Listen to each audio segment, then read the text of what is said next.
বিসমিল্লাহির রহমানির রহিম। 2-4-5 দিন আগে কসবা উপজেলা নির্বাচনের উপলক্ষে আমি আমাদের গ্রামে একটা উঠান বৈঠকে আমি আমার একটা বক্তব্য বিভিন্ন সোশ্যাল মিডিয়াতে এটা ছড়িয়ে গেছে। কিন্তু আসলে আমি ভোটারগণকে আমি গ্রাম্য মেম্বার হিসাবে এবং গ্রামের সকল সহজ সরল মানুষদেরকে বুঝাইতে গিয়ে আমার এটা ফসলাতে আসলে আমি বুঝাইতে চেয়েছিলাম ভোটার যার যার ব্যাগে ভোটের আইডি কার্ড নিয়ে আপনারা মাঠে যাবেন, কিন্তু এটাতে আমার মুখে ইয়াতে ভুলবশত এটা চলে আসছে। তো এটার জন্য আমি আন্তরিকভাবে দুঃখিত এবং সকল মিডিয়া এবং সকল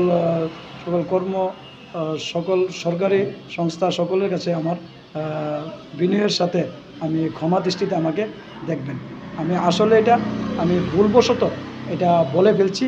তো আমার মূল উদ্দেশ্য ছিল আমাদের গ্রামের সহজ সরল লোকদেরকে আমি ভালোভাবে বুঝিয়ে আমাদের ভোট অস্ত্র এটা আমি বোঝাতে চেষ্টা করেছিলাম এবং বলতে চাইছিলাম যে ভোটের আইডি কার্ড নিয়ে আপনারা যার যার মাঠে যার যার ব্যাগে চলে যাবেন।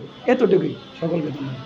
এই যে মনে করেন আমি যে একটা ভুল শব্দ যে চলে আসছে, এতে করে যাতে আমার 5 নং বিনাউটি ইউনিয়নের 7 নং ওয়ার্ডবাসীর সকল ভোটারদের কাছে আমি চাই সকল যেন সুষ্ঠু এবং সুন্দর একটি নির্বাচন 21 তারিখের জন্য আমরা সফল নিতে পারি।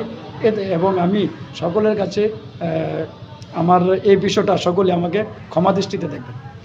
আমি সকলের কাছে যত পুলিশ বাহিনী এবং প্রশাসনিকভাবে যারা এটা দেখছেন, আমি সকলের কাছে আমি এটা ভুলবশত আমি বলে ফেলছি, আমি সকলের কাছে আমি ক্ষমা প্রার্থী, আমাকে ক্ষমা দৃষ্টিতে দেখবেন।